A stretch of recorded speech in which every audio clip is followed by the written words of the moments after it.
Very good morning. Welcome back to the show. 11:52 is the time. I'm Julia Hartley-Brewer. Sam Armstrong still with me. Delighted to be joined now by former head teacher Tim Clark. Very good morning to you, Tim.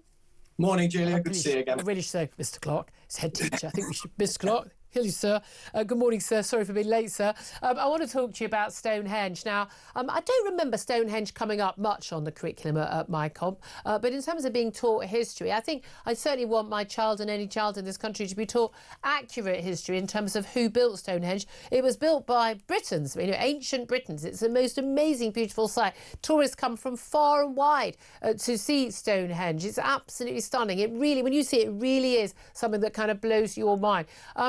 And now we understand that children in British schools are being taught that that monument was built by black people here in the UK. This has been put in a book called Brilliant Black British History. It's been written by a Nigerian-born British author, Atinuke, and states that Britain was a black country for more than 7,000 years before white people came. And the book is marketed as a must-have in any school library. And according to Policy Exchange, the think tank, this is now being widely taught to an awful lot of pupils. What do you make of that? And is it true? Well, that's exactly the starting point, isn't it, Julia? To have an open debate, is it true? Yes, history does change as new facts, new evidence comes to light. Well, if someone comes up with this theory, let's have it explored. Let's have the best scientists and the best historians explore it. If it's true, great, it's a new historical theory. If it's utter hogwash, then it shouldn't be anywhere near a school library or a school textbook. The fear is that, and I have to say I have not read this, but the fear is, what I have read about it, is that it's based on evidence that has been misunderstood or, worse still, deliberately misrepresented. That's the real worry.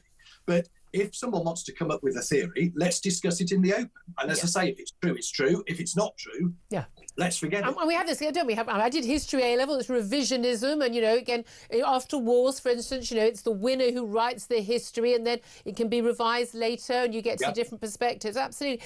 But the thing is, what's interesting, this report by Policy Exchange says that 83%, so 8 out of 10 secondary schools have changed their history curriculum to, quote, decolonise the curriculum. Explain to us what decolonisation of history curriculums mean. Well, it's not just the history curriculum, it's the English literature curriculum, it's the science curriculum, the math curriculum.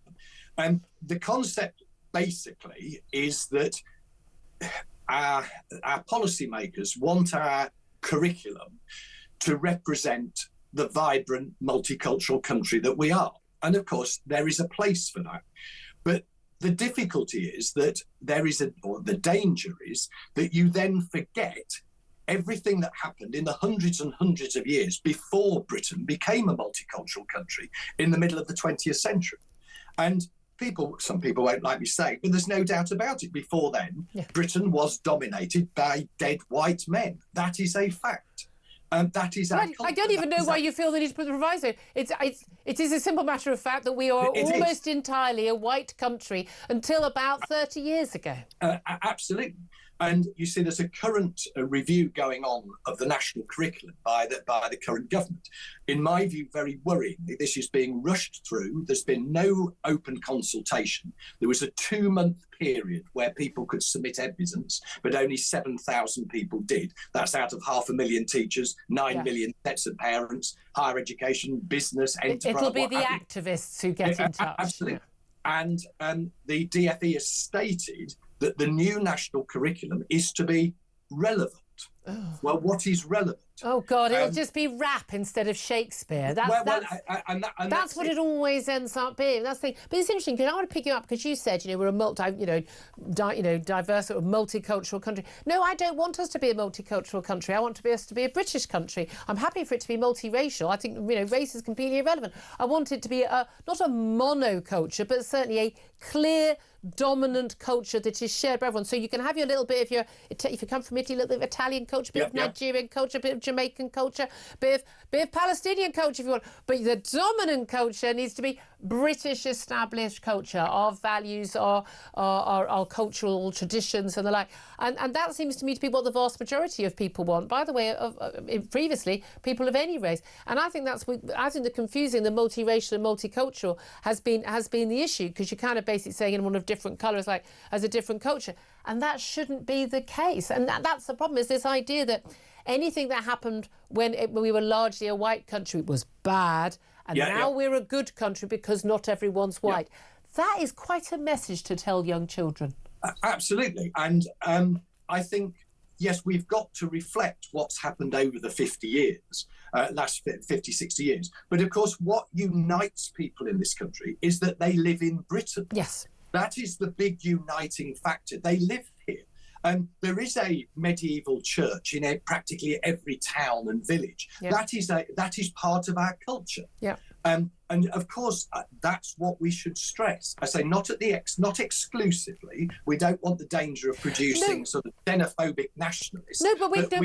Need people to understand. But again, one of the things Policy Exchange looked at was, what topics kids were learning in history, and virtually every school covers slavery and covers the Industrial Revolution and stuff. Kids are learning about this stuff. I mean, the biggest problem, I think, is we're the only country in the world that teaches our kids that we're a bad country, our history is bad, our culture is bad.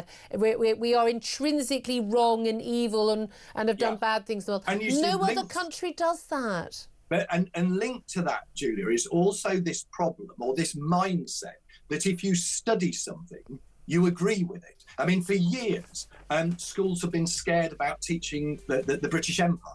Yeah. Well, to teach the British Empire, to teach that Britain ruled a quarter of the globe and practically every ocean, that isn't passing comment on. No, it's an established fact. Again, also, but what you should do is teach more about the other countries that had big empires and say, maybe Britain wasn't such a bad colonial power as others. So good to talk to you. Mr. Clark, Tim Clark, former head teacher, thank you very much. Time's against us. This is Talk.